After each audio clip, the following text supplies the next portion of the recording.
Assalamualaikum warahmatullahi wabarakatuh. Bismillah, tawakkaltu ala Allah, la hawla wa la quwwata illa billah. Asyhadu an la ilaha illallah wa asyhadu anna Muhammadar Rasulullah. Allahumma salli ala sayyidina Muhammadin wa ala alihi wa sahabatihi ajmain, ma ba'd. Kita lanjutkan. Bismillahirrahmanirrahim.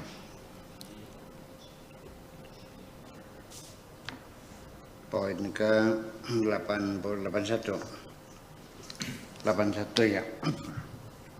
Dan alinea terakhir. Yeah. Bismillahirrahmanirrahim. Kushifa li an wajhi kulli syai'.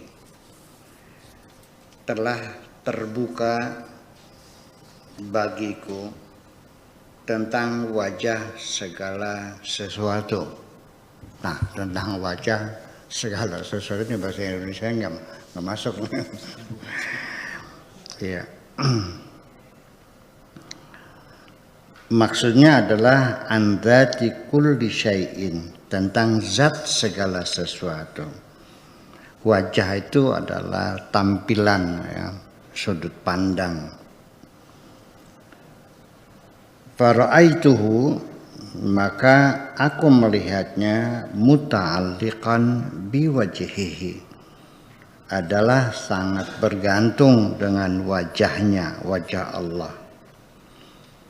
Wa an jismi kulli syai'in, dan tentang jisim segala sesuatu. Fara'aituhu muta'alliqan bi amrihi, aku melihatnya tergantung kepada perintahnya, wa nahyihi, dan larangannya, wa qala li undur ila wajhi. Dia berkata, Tuhan berkata kepadaku, lihatlah kepada wajahku. Fanazartu, maka aku pun melihatnya, melihat wajah Tuhanku. Faqala, lalu dia berkata, laisa ghairi, tidak ada selain aku.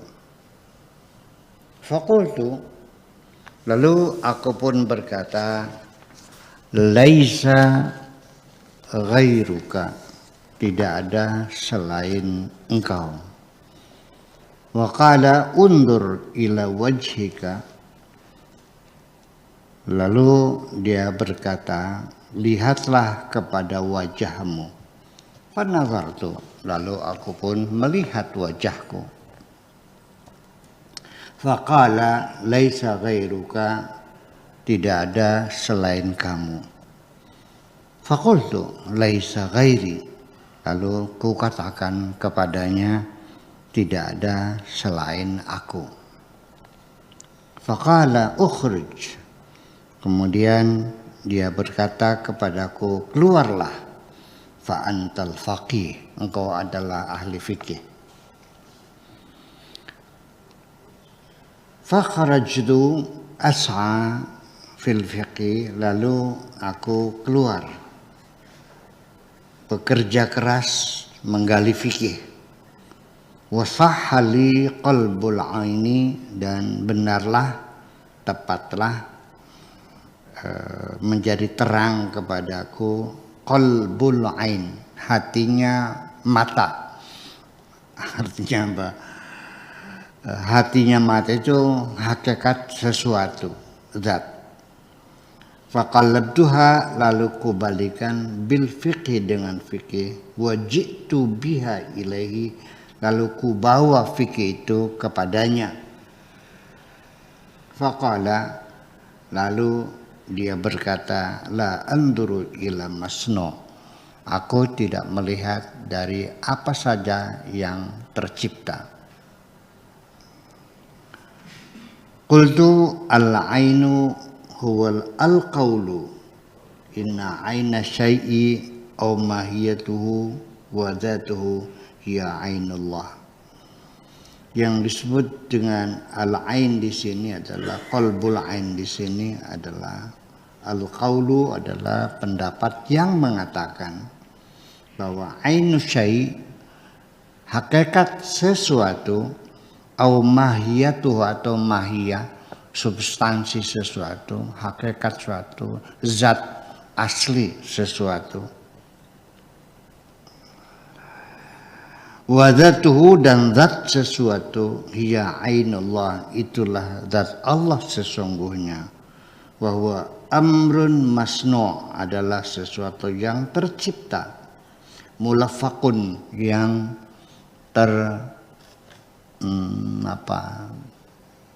termanipulasi, ya, mulafakun. Li'annahu sigha fi hurufin, karena ia adalah dibentuk dengan huruf-huruf. Wal hurufu talfiqun, dan huruf-huruf adalah manipulasi. Ya, sampai sekarang masih banyak orang yang tidak paham maksudnya huruf itu apa. Lil haqiqati, terhadap satu hakikat. Li'annal haqiqata fauqal huruf, kan hakikat sesuatu itu berada di atas huruf-huruf. Wa fauqa muhtawal huruf, dan di luar kandungan, di atas kandungan huruf. Wa aqsa ma yumkin an yuqal, terjauh yang layak untuk dikatakan adalah fi hadzal mawdu', dalam persoalan ini, inna dzata ayyi syai'in, bahwa zat segala sesuatu, muta'alliqatun bi dzatillah, bergantung dengan zat Allah. Walakinnaha, tetapi sesuatu itu, laisat hiya, bukan itu. Itu ya itu, tapi bukan itu. Iya memang ya itu, tapi bukan itu. Memang bergantung dengan zat Allah, tapi itu bukan zat Allah, bukan. Apa yang dapat kamu lihat itu bukan zat Allah, bukan. Laisat hiya. Ainu zat al-ilahiyah, zat ilahiyah yang sesungguhnya adalah itu. Wa illa nakunu bidzalika qad qallabna al-aina. Kalau tidak demikian, maka berarti kita telah membalikkan hakikat sesuatu, walafaqna al-haqiqat, dan kita memanipulasi hakikat. Firman Tuhan mengatakan, inni khaliqum basyaran min tin, aku menciptakan manusia dari tanah liat. Aku menciptakan manusia dari tanah liat. Aduh.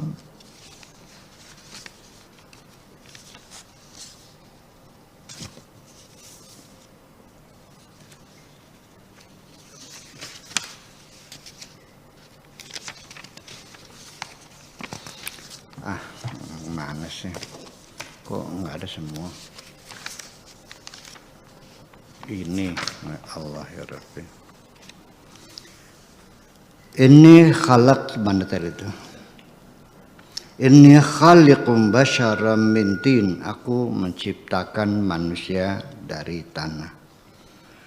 Fa idza sawaituhu, maka ketika sudah aku sempurnakan bentuknya, artinya sudah ada gambar tangannya, sudah ada gambar matanya, sudah ada kelaminnya, sudah bentuk gambar sudah jelas.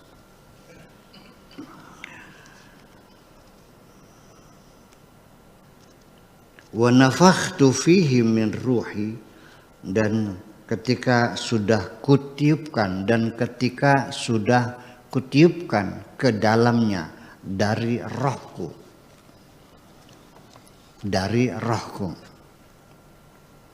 faqa'u lahu sajidin, maka bersujudlah kamu semuanya kepadanya, maka bersujudlah kepadanya semua kamu itu.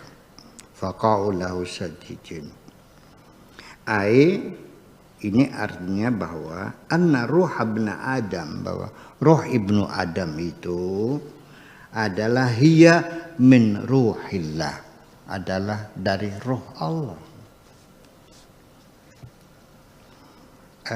Saya put saja dulu, Karena ini di kitab-kitab tafsir At-Tabari, Nasai, Ibnu Katsir dan sebagainya, ini mereka mengatakan bahwa ruh disebut wa nafatahu min ruhi, situ artinya bukan ruh Allah. Ya, dalam kitab tafsir mereka berhati-hati untuk mengatakan bahwa jangan sampai lalu kita berkeyakinan Allah itu roh. Roh kita roh Allah, nanti seperti Allah ada dalam diri kita semacam. Sekali Allah mengatakan aqrabu min hablil warid. Ya.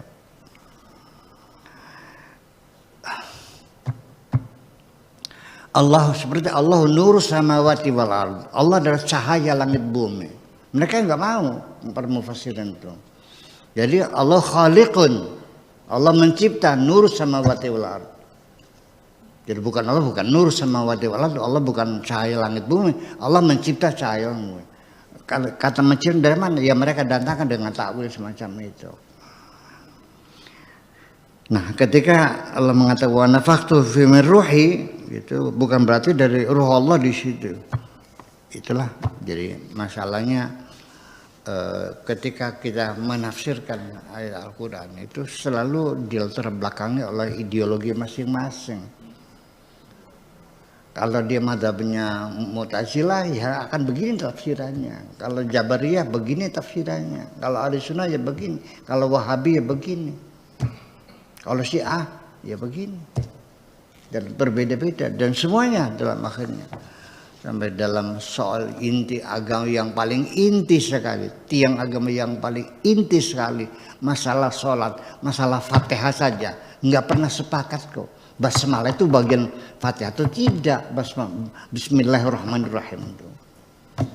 Jadi Nabi kalau sholat baca Fatihahnya baca Bismillah enggak? Enggak tahu. Enggak tahu. Sebagian umat Islam membaca Bismillahirrahmanirrahim, sebagian tidak boleh membaca, sebagian membaca dengan perlahan. Imam Ahmad bin Hanbal bacanya dengan perlahan. Imam Maliki enggak boleh baca, kalau baca malah enggak sah sholatnya. Karena membaca yang sesuatu yang di luar Al-Fatihah, kan begitu. Tapi kalau baca amin enggak ya? Amin bagian Fatihah bukan? Jadi kalau kita amin, batal enggak salatnya? Itu akan jadi masalah. Saya tidak akan membela siapapun, saya netral. Saya tidak akan membela Mu'tazilah, tidak akan membela Wahabi, tidak akan membela siapapun, enggak kok. Ya udah, silakan kalau Anda yang begitu silakan, itu aja kok. Satu pesan saya, silakan Anda lakukan konsekuen, tapi tolong jangan menyalahkan orang lain aja kok. Susah banget sih. Bisa nggak sih tidak menyalahkan orang lain? Bisa nggak tidak menyalahkan orang lain? Saya minta hanya itu kok. Saya tidak minta lebih dari itu. Jangan menyalahkan orang lain. Pas gitu aja. Ini maksudnya. Jadi nanti barangkali yang tidak sependapat dengan ini ya silahkan saja. Tapi jangan menyalahkan Syekh Nefri. Nefri adalah men auliyaillah ya. Yang nggak usah disalah-salahin lah. Ya udah aja gitu. Itu. Jadi yang penting nanti ingin pesan saya, jangan sampai Anda punya keyakinan bahwa kebenaran adalah yang ada dalam otak Anda. Apabila ada orang berpikiran berbeda dengan Anda, berarti Anda simpulkan salah. Nah akhirnya orang salah dunia salah semua, yang benar kamu sendiri. Sebab nanti yang masuk surga hanya kamu sendiri sih. Yang lain kamu larang masuk surga. Iya. Atau minimal ya yang masuk surga itu sekarang ini. Penduduk dunia ada 8 miliar. Seperempatnya, jadi berapa seperempatnya tuh? 2 miliar ya, atau 1,5 miliar lah, hampir seperempatnya. Nah, adalah beragama Islam. Berarti Islam ini minoritas kan? Iya dong. Islam itu minoritas, bukan mayoritas. Mayoritasnya di cadang pinggang. Iya. Mayoritasnya di cadang pinggang. Kalau di dunia mah minoritas Islam. Dari minoritas itu nanti dibagi 73 golongan, 72 masuk neraka semua.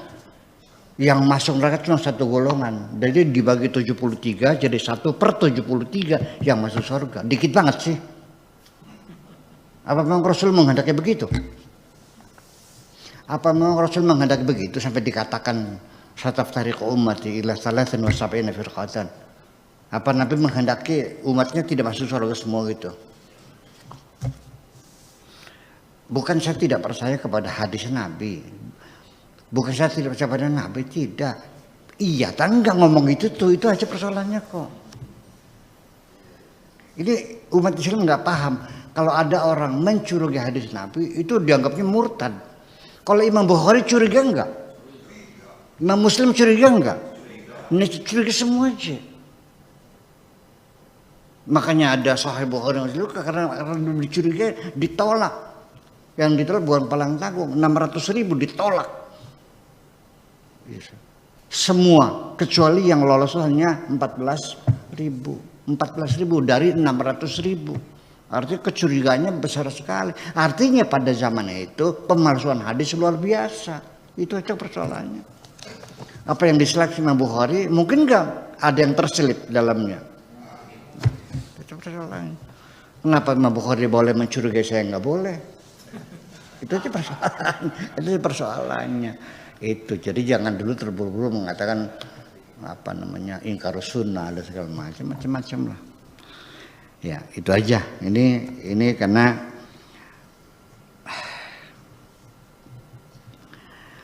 apakah ya memang pada akhirnya ketika kita bicara masalah roh, memang sepertinya kita dibatasi oleh Tuhan.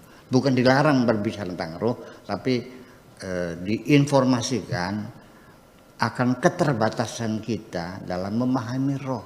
Ya salun kan rohku de rohu min amri Rabbi. Mereka bertanya kepadamu tentang roh, katakan roh itu urusan Tuhanmu. Wa ma utitu minal ilmi illa qalila, ilmu pengetahuan yang kau dapatkan itu sedikit sekali, enggak bakal mungkin dapat pisau. Saya mengatakan berulang-ulang ya seringlah maksudnya. Ibaratnya gini, kayak orang ingin mendefinisikan buah kelapa. Akhirnya melalui eksperimen, uji coba, penghayatan, mengamati dan sebagainya. Kesimpulannya orang itu bahwa kelapa itu adalah buah yang keras dan licin seperti batu. Keras dan licin seperti batu. Kelapa. Licin, keras. Lalu ada orang lain lagi yang meneliti lebih jauh lagi dengan bereksperimen. Kesimpulannya kelapa itu buah kasar. Buahnya kasar. Karena sudah dikupas sih. Tepasnya itu akhirnya buahnya kasar. Seperti amplas. Udah itu. Yang ketiga mendefinisikan lagi dan bereksperimen lagi, uji coba lagi. Kesimpulannya bahwa kelapa itu keras seperti batu. Kenapa? Karena dia sudah menyentuh batoknya. Dan ada lagi bereksperimen lagi, kelapa itu lembut. Karena sudah nemuin kelapanya. Bereksperimen lagi, kelapa itu ada air, cairan. Diuji lagi, akhirnya apa? Kentosnya ya. Kentos tuh embot itu, lembek. Buahnya buah yang lembek sekali. Dan uji pengunjungnya, semua yang mereka lakukan tidak tahu akhirnya. Ya. Seperti apa kelapa itu nggak tahu juga. Ini contoh saja. Orang menggali roh itu seperti itu. Sampai dulu konon katanya di Rusia gitu ada eksperimen untuk mengetahui hakikat roh itu seperti apa. Orang yang sedang nazah itu dimasukkan dalam peti kaca yang tebalnya sekian senti, ditutup rapat sekali. Dan ketika roh itu keluar, ini peti kaca ini meledak. Dan akhirnya mereka mempercayai ada roh, sekalipun tidak sampai pada meyakini adanya Tuhan, kalau mereka ateis. Ya, yang penting ada roh, selesai gitu. Jadi qul ruhu min amri rabbi itu, katakan roh itu urusan Tuhan, ini tidak melarang kita untuk meneliti roh. Tetapi menginformasikan saja, ilmumu sangat sedikit. Kamu pasti tidak akan bisa tidak akan, apapun yang kau temukan tetap bisa dilanjutkan dan akan membatalkan kesimpulan yang dulu dan seterusnya. Itu aja persoalannya. Ilmumu sangat sedikit sekali. Li'anna dzatal ilahiyah laisa kamitslihi syai'. Ya hiya nafkhatun lahu sajidin ay anna ruha ibn Adam hiya min ruhillah. Hiya nafkhatun min ruhillah, itu adalah tiupan, roh itu tiupan dari roh Allah. Lah ta'alluqun bidzatillah, yang berta'alluq dengan zatullah, walakinnaha laisat hiya, tetapi bukan itu.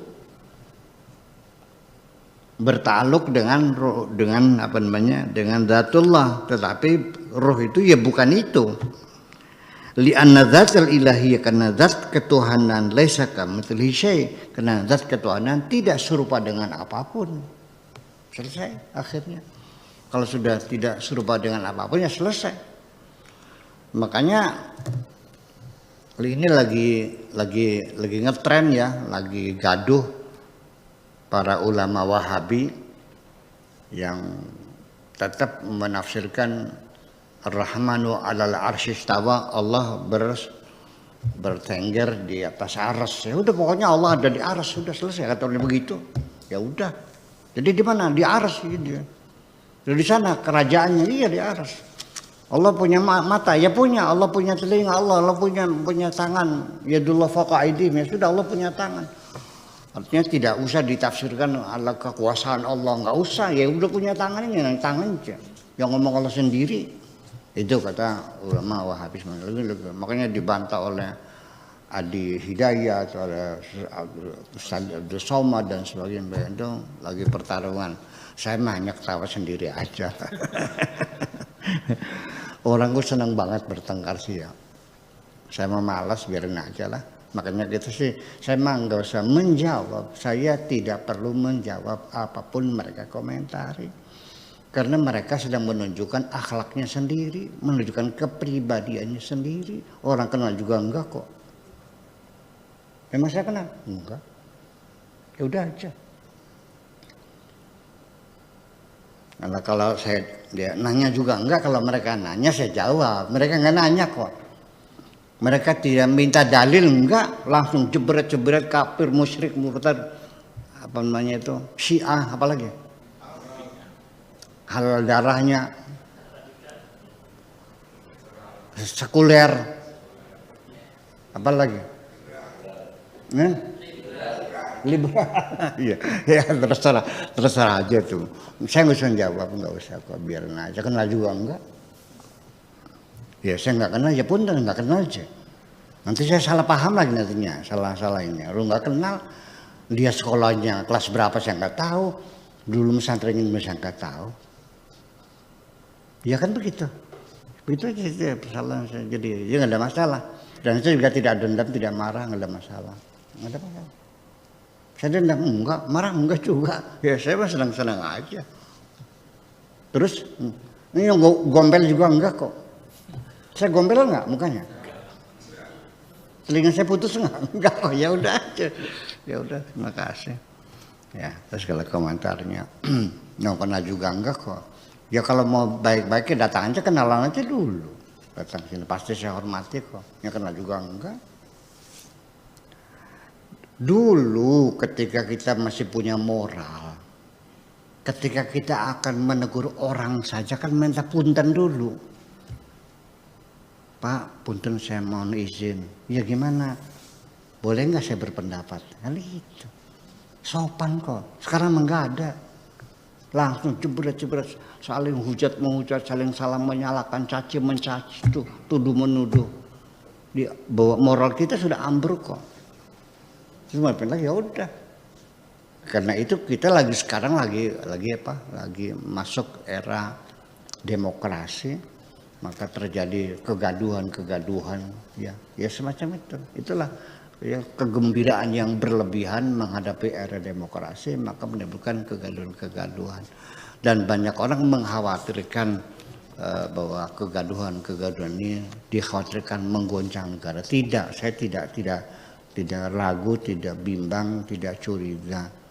Kegaduhan ini adalah sesuatu yang mesti harus terjadi supaya kita cepat terbangun kehidupan yang demokrasi. Kalau Anda masak nasi, jangan Anda cegah air itu mendidih. Biarkan air mendidih supaya nasinya cepat matang. Biarkan dia gaduh. Teruskan, kalau perlu kita ciptakan kegaduhan yang baru lagi. Supaya cepat matang demokrasinya, betul nggak? Iya. Itu aja kok. Oke.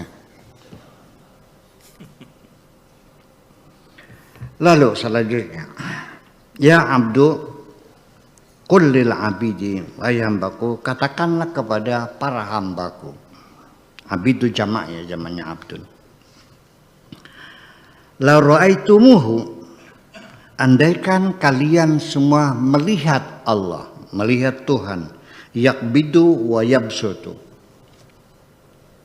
menggenggam dan membuka, mengabulkan doa orang dan menolak doa orang, menerima atau menolak, yakbidu wa yabsutu. Labaritum min ansabikum, tentu engkau tidak akan lagi berbangga diri terhadap jasa-jasamu. Wala aritu min ahsabikum, dan engkau tentu akan lepas diri dari rasa berjasa. Nasab hasab itu semacam itu. Jadi mengklaim kalau engkau tahu bahwa Allah lah yang membuat sesuatu terjadi dan tidak terjadi, dikabul dan tidak dikabul, bukan karena kerja kerasmu, maka atas dasar apa engkau merasa bangga aku kaya karena jerih payahku? Tidak ada jerih payah yang kau banggakan. Keringatmu yang kau peras tidak ada yang kau agungkan, karena semuanya Allah yang berkehendak. Kalau Anda tahu bahwa Allah yang menentukan segala-galanya, itu aja persoalannya. Sebabnya kenapa kita sering merasa bangga diri, mengagumi dirinya, menyanjung-nyanjung dirinya. Aku bisa kaya segini adalah karena jerih payahku, peras keringatku, endas tadi sikil-sikil tadi, endas awan tadi bengi tadi awan, siang jadi malam, malam jadi siang, kepala jadi kaki, kaki jadi kepala, banting tulang, peras keringat. Aku bisa seperti ini. Itu karena kamu tidak melihat Allah yang menentukan semuanya. Kalau engkau sudah tahu yang menentukan semuanya, lalu apa yang kau banggakan? Sekarang saya mau nanya, apa mesti orang berkeringat itu kaya? Banyakkah orang yang berkeringat tapi miskin terus?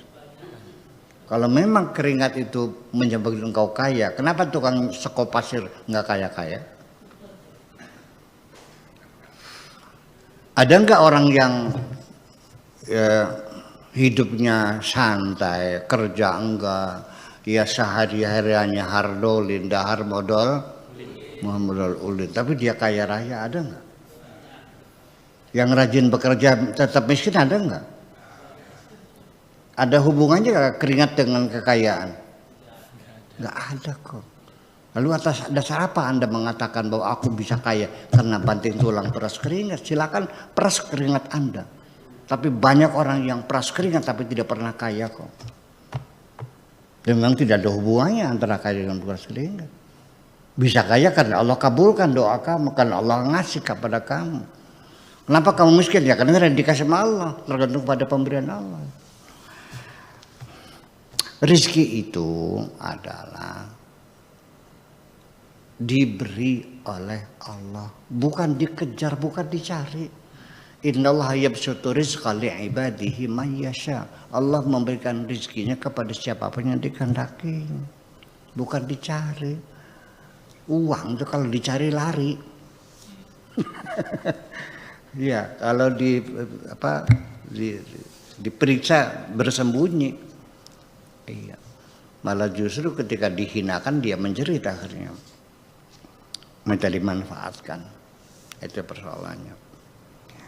Allah yabsutu rizqa li'ibadihi may yasha wa yaqdir, dan juga ditakar semuanya itu. Jadi atas dasar takaran Yesus dengan kemampuan Anda menyangga harta itu. Kalau Anda tidak sanggup menyangga harta yang banyak, Allah tidak akan kasih kok. Mana mungkin Allah ngasih Pak Tato 100 triliun. Ngapain, untuk apa? Kayak kampus. Kalau 100 juta mungkin lah, 100 juta. Kalau 100 triliun nggak tahu.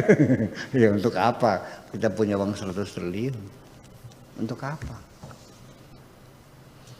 Ya kalau sudah 100 triliun, Anda depositokan saja dengan bunga 6% per tahun. Berarti Anda setiap bulan dapat 0,5 triliun. Berapa 0,5 triliun tuh? 500 miliar. Oke. Yuk sekarang Pak Rahmat, dengan uang 500 miliar, silakan Anda habiskan setiap bulan 500 miliar. Mencret nggak? Oke, Pak Rahmat beli sepatu pagi, sore buang. Besok paginya beli sepatu baru. Habis belum 500 miliar.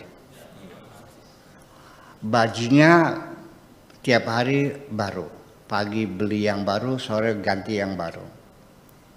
Habis belum uang segitu? Oke. Makanya nggak usah masak, di restoran aja lah. Dari restoran ke restoran.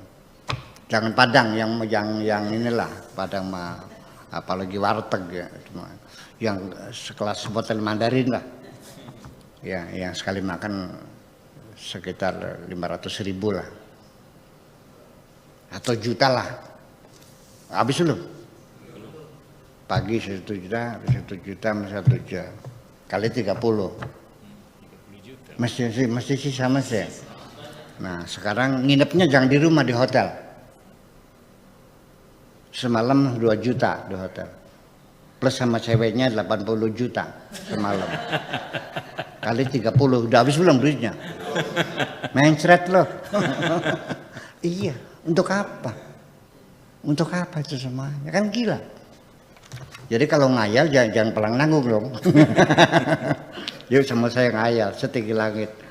Iya, pokoknya yang kelasnya 80 juta, yang short time ya, yang long time ya mungkin 120 juta lah barangkali. Iya. Mau kelasnya kelas apa gitu. Yang 200.000 juga ada. Yang 20.000 ada. Di atas reservoir. Pakai tiket bodol. Kan kegilaan semua yang itu. Dan pasti akan ditakar oleh Tuhan. Maka siap menerima takaran itu sendiri. Saya dinamanya, ditakar dong. Kalau nggak ditakar gimana? Ya nggak lucu dong. Artinya bahwa ketika saya membangun pondok, lalu uang itu jelgenek gitu kan, brol datang, bangun. Nggak lucu. Aku juga nggak bangga. Di mana senengnya? Yang duitnya datang sendiri dari langit ya. Kita merasa puas dalam mengabdi kepada Tuhan. Karena kita masih sadar dengan keringat kita. Iya kan?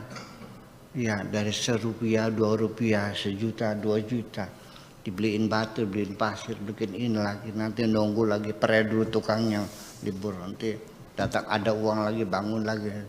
Ya, sampai 25 tahun kita di sini. 25 tahun kita di sini. Iya, terjadi seperti ini dengan segala jerih payahnya. Karena ada kelimatannya.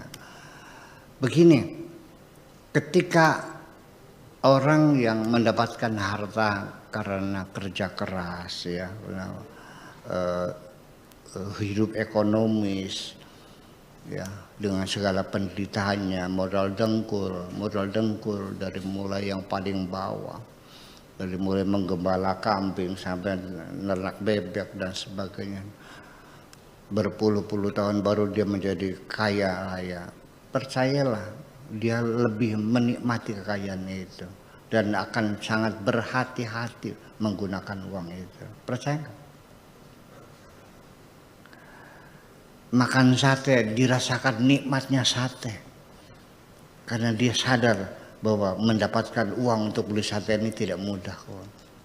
Tapi ketika Anda jadi orang kaya karena dapat warisan, Anda akan berfoya-foya. Percaya, ludes semuanya itu. Ketika mendapatkannya dengan mudah, iya, plok warisan tiba-tiba jadi kaya. Artinya apa? Ya akhirnya jadi pedagang. Tahu nggak dagang apa? Dagang sawah. Dijualin sih sawahnya satu persatu sampai habis. Ya, sampai jatuh miskin lagi. Ya seperti itu. Banyak gak orang dapat warisan jatuh miskin lagi? Ya iya, karena dia tidak tahu bagaimana mendapatkan uang itu. Itu makanya Allah itu memberikan rezeki, dibagikan, bukan dicari ya, dibagikan oleh Allah. Jadi yakhtassu bi rahmatihi man yasha, dan juga diberikannya kepada siapapun yang dikehendakinya. Jadi artinya ketika engkau meminta rezeki sama Allah, bukan hanya baca ya rozaknya ya 308 kali, tapi juga mempersiapkan diri sehingga Anda layak untuk diberi. Terima kasih. Assalamualaikum warahmatullahi wabarakatuh.